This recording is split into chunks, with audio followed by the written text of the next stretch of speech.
네, 이성수 의원입니다. 제가 질문을 한 4가지 정도를 하고 싶은데 이걸 일괄로 해야 됩니까? 하나씩 해야 됩니까? 의원님 편하신 대로 하십시오. 일문일답으로 하겠습니다. 네, 일문일답으로 하시면 됩니다. 네. 먼저 그 13페이지 머루홀 조성 사업에 대해서 말씀드리겠습니다.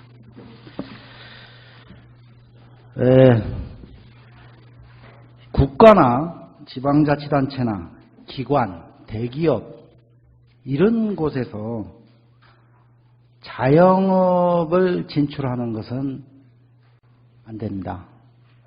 그 이유에 대해서는 뭐 구체적으로 설명 안 드려도 아시겠죠. 근데 이 머루홀 조성 사업을 보면 머루와 한우를 소재로 한 음식점을 지금 우리 군에서 추진한다는 거죠. 네. 예. 그래서 이 관계에 대해서 말씀을 드립니다. 첫째는 지금 이 머루홀 조성 사업을 보니까 이게 마케팅이나 문화관광 소관이 아닌가도 싶고요. 예, 친환경하고 무슨 관계가 있습니까? 이 사업은 머루 산업 클러스터 사업을 저희 센터에서 했었습니다. 그러니까 이제 2013년도에 끝난 사업인데 산머루 클러스터 사업 그거와 연계해서 이 사업을 저희 소관으로 이제 분류가 돼서 했는데 내용상을 보면 뭐 우리 의원님 지적하신 대로 네. 소관 부서에 대한 뭐 그런 논란도 있을 수 있습니다. 알겠습니다. 예. 두 번째는 이게 지금 머루와인 등 쇼핑센터, 머루 체험장 등을 만들겠다는데 이것은 지금 와인 동굴로 충분하지 않습니까? 그 기능은? 예, 따로 이렇게 만들어도 되겠습니까? 이제 이것은 머루 와인 동굴에서 지금 그 와인 위주로 이제 그 판매를 하고 있는데 저희들은 좀 더 확장하는 개념에서 머루와 관련된 모든 제품들을 여기에서 진열하고 판매하는 이런 뭐 시설을 갖추자 이런 내용으로 지금 되어 있습니다. 네. 이것은 그 다음에 이제 머루와 한우 그 음식점 부분은 개인 사업 분야입니다. 자영업 개인들이 해야 할 일인데 이걸 이제 우리 무주 군에서 건립을 하게 되면 나중에 이게 직영을 합니까? 임대를 줍니까? 이제 물론 사업이 완료된 이후에 운영 방법은 위탁이든지 직영이든 방법이 있겠지만은 기본적으로 저희들은 민간에 위탁을 하는 것으로 지금 잡고 있습니다. 가다가. 예. 본 의원의 생각은 그렇습니다. 예, 이미 뭐 예산이 확보가 되어 있는지 모르겠습니다만은 머루홀 조성 사업은 위치도 성공하기 굉장히 힘든 위치에 있을 뿐만 아니라 머루 와인 등 쇼핑센터는 와인 동굴로도 충분하고 이 음식점은 개인이 해야 할 일입니다. 우리 군에서 이런 사업을 해서는 안 된다는 생각이 됩니다. 이 부분에 대해서는 앞으로 이와 유사한 사건이 생겼을 때는 군에서는 이런 계획을 잡지 않도록 했으면 좋겠습니다. 예, 잘 알겠습니다. 다음 두 번째 28페이지 무주 반딧불 한우 브랜드화 있습니다. 여기에 대해서 질의 드리겠습니다. 다음 페이지하고도 관계가 되는데요. 우리 그 축산은 우리 무주, 청정 무주에서 생산되는 축산, 그러니까 돼지소, 먹는 사람들의 이미지는 좋은 것 같지만 실제로 농가에서는 그 축산 분뇨 뭐 이런 것들로 인해서 반친환경적입니다. 무주의 청정 이미지하고 굉장히 배치됩니다. 무주군에서는 축산을 장려할 사항이 아니라고 저는 생각을 합니다.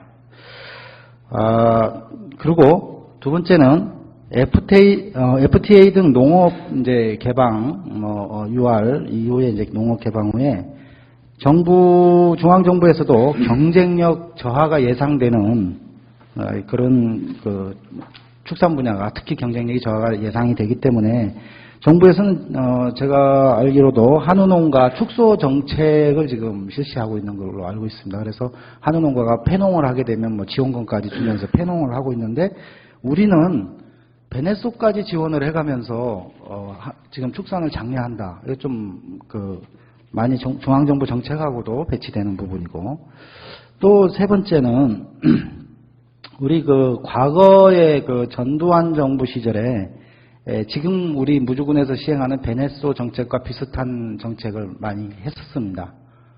그 이후에 이 한우가 폭락을 했어요. 그때 발생한 그 정부의 그 채권이 지금도 미회수되고 있는 것이 많이 있는 걸로 알고 있고, 그 당시에 이게 농가에서 뭐 자살 사건이라든가 또 이 그 시위도 하고 뭐 돈 못 갚겠다, 배상해 달라, 뭐 이런 것으로 알고 있는데, 지금 우리가 지금 한우 숫송아지 한 마리에 300만 원이 넘는다고 해요. 지금 현재 이거 베네스로 지원했다가 폭락해서 한우 송아지값 뭐 50만 원, 다 큰 소가 뭐 150만 원 이렇게 떨어지면 그때 그 농가들 반발할 거 아닙니까? 거기에 대한 대책 한번 생각해 보셨어요? 예, 저 첫 번째 말씀하신 축산과 우리 저 청정 지역의 이미지와의 그런 그 관계, 그 맞습니다. 그 축산이라는 것이 어차피 축산 그 분뇨 배출물들을 그 항상 따라다니는 것 때문에 그 부분하고 청정적 이미지하고의 관계 이런 거 있습니다. 그런 거 있지만 이제 그런 지역이기 때문에 또 환경적인 문제가 있지만 저희들이 착안한 것은 깨끗한 지역에서 생산된 고기니까 다른 이제 도시적 소비자를 볼 때 우리 무주의 한우가 뭐 경쟁력이 있다는 차원에서 지금 이런 그 각종 축산 그 사업들을 시행하고 있는 건데, 기본적으로는 제가 봐도 우리 무주에서 현재 반딧불이 브랜드화라든지 베네소라든지 뭐 등등의 사업은 하지만 적극적인 개념에서 축산 이후 장수처럼 그렇게 저희들이 대대적으로 뭐 이렇게 축산 장려는 하고 있지 않습니다. 단 현재 있는 어떤 한우, 또 우리가 소극적인 개념에서 베네소 입시, 그것도 농가당 5마리에 이제 제한되는 경우니까, 그래 이런 것들을 종합해 보면 저희들이 이제 특히 청정지역 이미지를 훼손할 만큼의 어떤 특별한 축산 장려 정책을 펴는 것은 아니다는 말씀을 좀 제가 드리고, 베네소 사업에 대해서 지금 그 베네소 가격이 마찬가지입니다. 그것도 물론 우리 이 의원님께서 말씀하신 대로 가격 폭락에 대비한 등등의 문제가 있는데, 이것은 저희들이 최대 5마리까지 지금 입식을 도와주고 있는 거기 때문에 대규모 옛날에 있었던 그런 입식했을 때의 그 가격 폭락에 뭐 대비한 문제, 이런 것까지는 뭐 큰 문제는 없을 것 같다. 대개 2-3마리, 최대 5마리까지 이렇게 입식하는 경우고요. 그리고 본 사업이 지금 저희들이 한 1,200을 목표로 지금 계획을 하고 있었던 건데, 거의 지금 완료가 되기 때문에 앞으로 계속 지속될 사업들은 아니기 때문에 그 부분에 대해서는 크게 염려하지 않아도 되지 않는가, 이런 생각을 해봅니다. 예, 보충해서 말씀드리겠습니다. 장수군에서는 장수와 한우랑 축제를 하면서 장수 군민보다 소가 숫자가 더 많다, 뭐 이런 우스갯소리도 있습니다. 그죠? 근데 지금 지금 갑자기 이제 또 속값이 올랐으니까 좀 그렇지만, 작년, 재작년만 해도 또 속값이 폭락해가지고 굉장히 곤란했던 적이 있어요. 장수군에서. 이웃 영동에서는 축산농가에 대해서는 거의 지원을 하지 않습니다. 예. 지금 이게 이제 장수군하고 영동하고 전혀 배치되는 행동을 하고 있는데요. 우리가 지금 베네소를 지원을 해준다든가 이렇게 하게 되면 축산농가에게 잘못된 신호를 줄 수가 있어요. 앞으로 축산 괜찮겠구나, 한우 괜찮다, 무주선언하면, 그런 잘못된 신호를 줄 수 있다는 거죠. 축산농가한테 잘 생각을 해서 아마 현명하게 대처를 하셔야 될 걸로 생각이 됩니다. 네. 다음 세 번째 질문 33페이지 기농기촌 조기정착 지원입니다. 이 기농기촌의 총 사업비 4개 사업에서 예산을 이렇게 보니까 도시민 농촌 유치 지원 사업에서 2억 원이 배정이 돼 있어요. 그죠? 예. 그리고 이제 그 외에 조금씩 있습니다만은, 기농기촌인들하고 대화를 해보면, 외부에 우리가 가가지고 많이 홍보를 하고 해서 한 명씩 이렇게 데리고 올 확률도 거의 없지만, 그렇게 해서 끌어들여 봤자 너 그거 해주는 게 뭐가 있냐. 잡아다만 놓고, 그죠? 잡아다만 놓고 해주는 게 없다 이런 이야기를 해요. 그리고 우리가 이제 다 이 선거 때 쓰는 말이 집토끼가 중요하다는 말이 하거든요. 귀농귀촌을 지금 현재 무주군에 들어와 있는 분들이 무주에서 살기가 좋고 무주에서 생활해 보니까 좋다. 여러 가지가. 이분들이 만족을 하게 되면 주변의 지인들을 다 끌고 들어오게 돼 있어요. 지금 그 각종 뭐 박람회니 어디 그 행사장에 가서 부스 비싸게 임대하고 출장 가가지고 맨날 며칠 홍보해가지고 거기서 사람 끌고 올 수 있는 게 아니에요. 제가 볼 때는 이 예산이 주객이 전도가 잘못됐다. 전도돼 있다. 예, 지금 현재 귀농귀촌인들을 위한 인재뱅크나 또는 그 놀이터, 사무실 같은 것을 제공을 해서 이분들이 지금 기존에 여기 있는 사람들이 보다 활발하게 활동을 하고 재미있게 살도록 또 그분들이 가지고 있는 여러 가지 그 전문적인 지식이라든가 사회 경험을 우리 무주군 발전을 위해서 활용하도록 이렇게 하는 것이 더 중요하지 외부에 가서 홍보하는 거 절대 중요하지 않다고 저는 생각을 해요. 그래서 외부의 홍보는 좀 자제를 하시고 현재 귀농귀촌 단체나 이런 분들의 그분들하고 대화를 많이 하시고 이제 그 뭐랄까 사무실이라든가 이런 걸 좀 제공을 하면서 또 그분들의 모임이나 이런 거를 좀 활성화시켜주는 그런 것들이 필요하지 않나 저는 이렇게 생각을 합니다. 다음 이건 질문이 아니고 제가 의견을 말씀드린 겁니다. 36페이지부터 이제 끝까지 해당되는 반딧불이 서식지 관리 이제 이게 제 마지막 질문입니다. 우리가 반딧불 축제, 이게 무주군의 가장 핵심 축제고 또 무주군의 청정 이미지를 대한민국에 널리 알리는 가장 대표 축제였는데요. 천연기념물 보호지역, 여기 보니까 반딧불에 관련돼서 굉장히 항목을 많이 뒀어요. 36페이지에서부터 39페이지까지 많이 뒀는데 예산은 없어요. 그죠? 예산 표시는 없습니다. 여러 가지 내용이 있는데 예산이 없이 무엇으로 사업을 하는지 조금 의심이 들었고요. 다음에 이제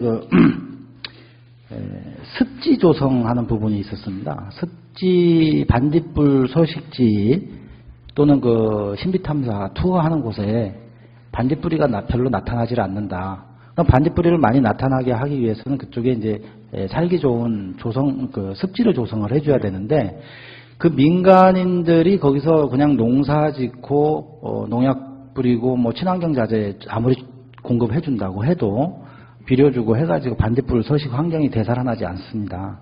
반딧불 서식지를 관리하기 위해서는 본 의원의 생각은 아주 골짜기에 오염이 되지 않는 골짜기에 논이 있지 않습니까? 논을 사계절 내내 물이 빠지지 않는 상태로 습지를 조성해야 돼요. 잘 아시지 않습니까? 전문가시니까. 그래서 그 논을 임차를 하든 임대를 하든 농민들한테 권유를 하든 군에서 논을 매입을 해서 서식지를 조성을 하든 농약 비료를 전혀 하지 않는 농사를 지어도 좋고 안 지어도 좋습니다. 물이 빠지지 않는 농관리를 해줘야 돼요. 그래야 먹이나 생태가 살아나지 않습니까? 논우렁하고 농약 안 뿌리고 열심히 논에서 반딧불이 숙주라고 하나요? 그럼 뭐 농고동이나 뭐 이런 다슬기나 달팽이나 이런 것들이 살 수 있게 환경을 조성해 놔도 가을에 물 싹 빠지면 다 죽지 않습니까? 유충들이. 아무 의미가 없죠. 그래서 사계절 물이 빠지지 않는 습지를 조성해야 반딧불이는 살아납니다. 그게 핵심입니다. 그래야 그곳에 신비탐사가 가능합니다. 우리 18년 동안 반딧불 축제를 했는데 그런 장소 한 군데도 없어요. 그렇게 만들어 놓은 곳이 하나도 없습니다. 공예 테마파크 만들고 저희 건물 많이 지어봤자 아무 의미가 없어요. 반딧불 축제에 오는 관광객이 외부에서 오시는 분들이 각설이 타령 보러 오는 거 아닙니다. 공예 테마파크 건물 보러 오는 거 아니에요. 반딧불이 그걸 보러 오는 거거든요. 근데 18년 동안 하나도 만들어 놓지 않았습니다. 친환경 농업과 우리 문화관광과 협업을 하셔서 그 부분에 대한 검토를 해 주시기를 바라겠습니다. 본 의원 질의 마치겠습니다.